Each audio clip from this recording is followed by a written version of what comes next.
Maka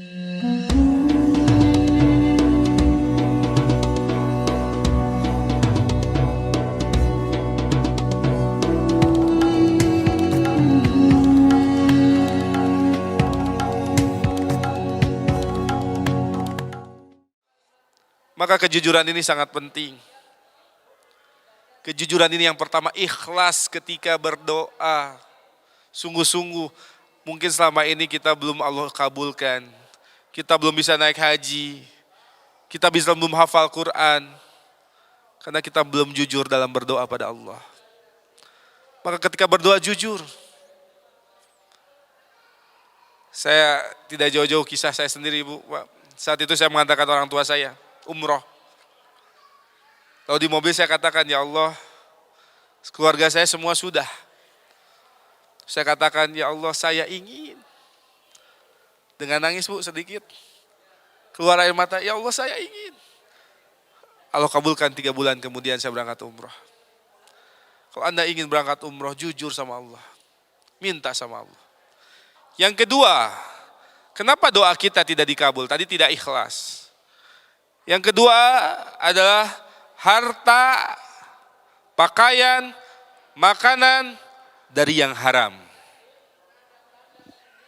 Seseorang pernah, Nabi Muhammad SAW melihat seseorang ada yang sudah mengangkat tangannya.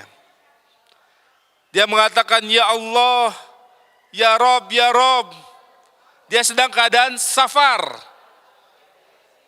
Ingat, adabnya sudah, adab berdoanya sudah dia lakukan. Doa mustajab, orang yang safar doanya mustajab, Bu, Pak. Ibu, Bapak safar, mustajab doanya. Angkat tangan, tangannya disatukan, diangkat tangan. Allah malu ketika hambanya mengangkat tangannya.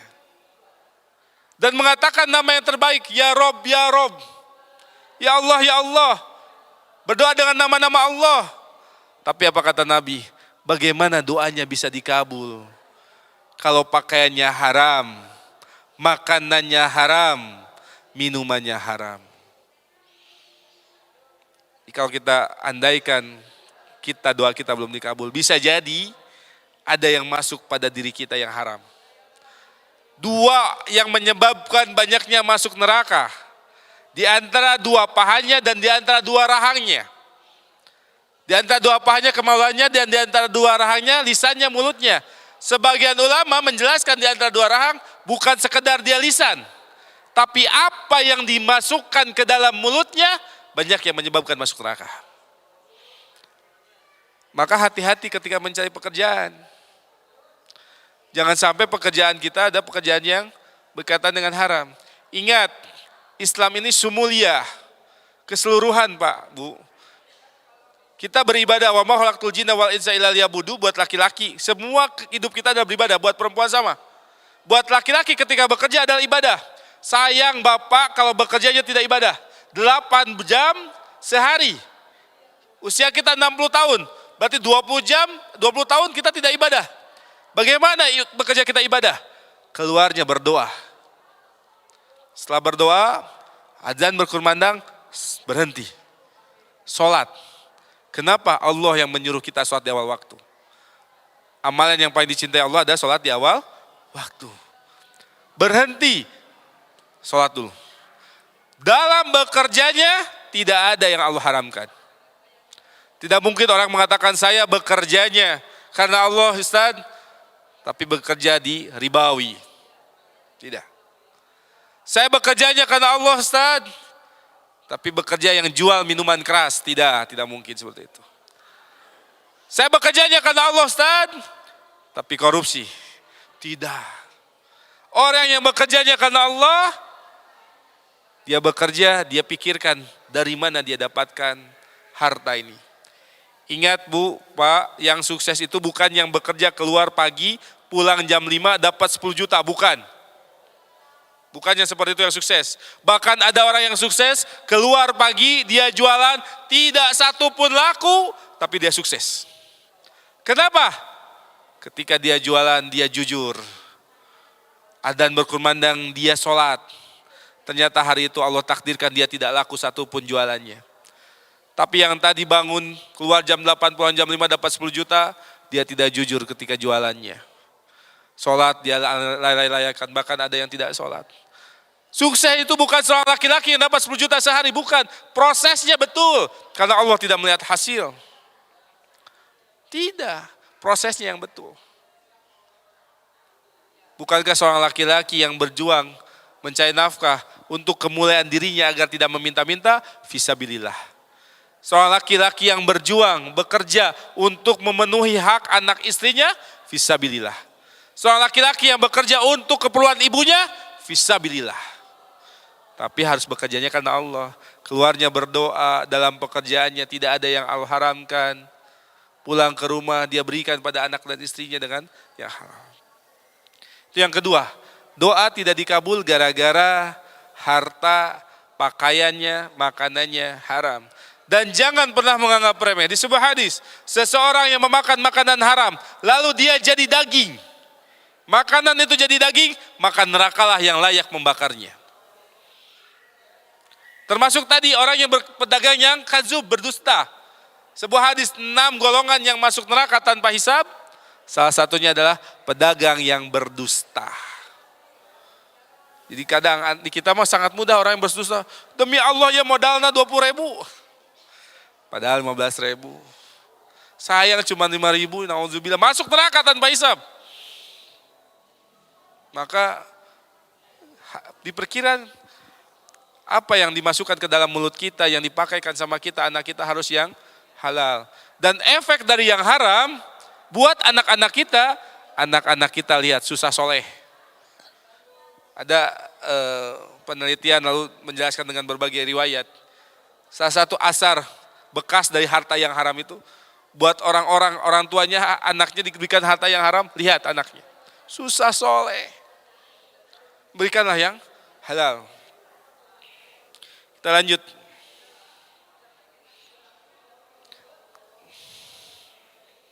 Yang ketiga, tidak tergesa-gesa dalam menunggu terkabulnya doa. Jadi seseorang tidak Allah ijabah karena tergesa-gesa.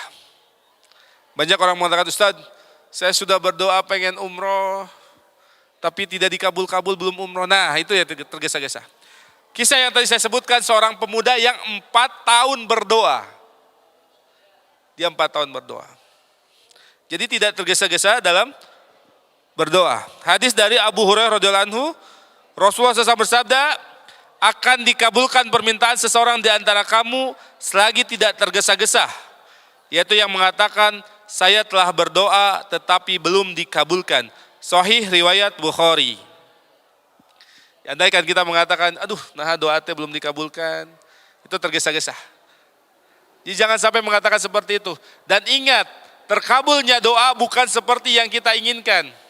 Ya Allah, saya ingin dengan si fulanah kalau seorang laki-laki. Maka kabulnya doa bukan dengan si fulanah, jadi belum tentu. Bahkan bisa jadi Allah gantikan dengan yang lain, bahkan bisa jadi Allah tidak berikan sebagai nanti balasan nanti di yaumil akhir. Dan yang keempat, doa tidak dikabulkan itu ketika doa ini untuk memutuskan silaturahmi dan kemaksiatan. Maka doa itu tidak akan dikabulkan. Hadisnya dari Abu Syaid, bahwa Rasulullah SAW bersabda, seorang muslim berdoa tidak memohon sesuatu yang berdosa atau pemutusan kerabat, kecuali akan dikabulkan oleh Allah. Jadi kalau doanya memutuskan silaturahmi atau dosa, maka itu tidak akan dikabulkan oleh Allah Subhanahu wa ta'ala. Jadi ini kurang lebih 4 kenapa doa kita tidak dikabul. Saya akan tutup dengan sebuah kisah. Bagaimana sih kita ketika doa ini ingin dikabulkan oleh Allah, ikhlas. Lalu pakaian kita harus pakaian yang halal. Lalu kita tidak tergesa-gesa, lalu kita tidak berdoa dengan sesuatu yang memutuskan silaturahmi atau berdosa. Maka ada kiatnya agar kita doa ini Allah mustajab. Jelas yang tadi saya sebutkan bahwa kita harus jujur. Lalu kita harus memilih makanan. Tapi ada kiat yang mungkin agar kita bisa melakukan itu. Yang pertama adalah berilmu. Kenapa ilmu ini penting? Seseorang tidak tahu ilmu, akan membuat seseorang itu tidak tahu bagaimana indahnya surga. Bu, Pak, saya tanya, bapak-bapak lah, karena bapak-bapak yang suka bekerja. Kalau kata perusahaan kita, Pak, maaf, bulan ini Bapak tidak akan digaji. Saya tanya Bapak mau bekerja atau cari pekerjaan lain? Saya akan cari pekerjaan lain. Kalau seseorang berada di sebuah instansi Daud mengatakan, bulan ini biasanya dapat 20 juta, khusus bulan ini tidak akan digaji. Saya yakin dia akan keluar. Kenapa kita semangat bekerja jadi jam 8, pulang jam 5? Secara duniawinya. Karena di awal bulan ada gaji. Kadang kita aneh. Kenapa untuk yang 5 juta, 20 juta, Bapak begitu semangat. Tapi untuk surga yang luasnya seluas langit dan bumi kita tidak semangat. Kenapa? Karena kita tidak tahu ilmunya. Dengan ilmu kita paham, oh tadi jujur, harus jujur sama Allah. Dengan ilmu kita tahu bagaimana dahsyatnya surga, indahnya surga dan dahsyatnya neraka. Saya akan memberikan sedikit gambaran agar kita terus semangat beramal. Innamal amalu bil khawatim, amal itu dalam Islam itu tergantung akhir, Pak. Di sebuah hadis-hadis arba'in kayak Imam An-Nawawi, ada seseorang yang sudah beramalan surga, sampai orang sekitar mengatakan dia ahli surga, tapi di akhir dia melakukan amalan neraka, maka dia masuk neraka. Nauzubillah min dzalik. Kenapa kita harus selalu semangat seperti ini? Karena ada sesuatu yang di sana yang begitu indah, begitu luas, begitu besar, begitu hebat. Sebaik-baik tempat kembali, seindah tempat kembali. Kadang kita aneh, kenapa untuk uang yang cuma 5 juta, 10 juta, 20 juta, 100 juta, kita begitu rela mengorbankan jiwa kita, akal kita, otak kita untuk mendapatkannya? Tapi kenapa untuk surga yang luasnya seluas langit dan bumi kita tidak bersemangat? Kenapa? Karena kita tidak tahu ilmunya. Di surga itu bukan sebuah tempat yang sangat kecil, bukan. Paling ringan di surga 10 kali kerajaan dunia. Para ulama mengatakan 10 kali kerajaan Nabi Sulaiman alaihissalam. Saya mau tanya sama ibu-ibu, Bu, di dunia lelah tidak? Capek? Capek. Di surga tidak ada lagi rasa lelah dan tidak lagi rasa capek. Di dunia ada yang sakit. Di surga tidak ada lagi rasa sakit. Di surga semua yang kita inginkan Allah beri. Nah, kita tidak semangat karena tidak tahu ilmu. Pak Ustadz, saya mau bertanya. Kan katanya kita tuh kan harus berilmu. Dan saya juga pernah baca di hadisnya.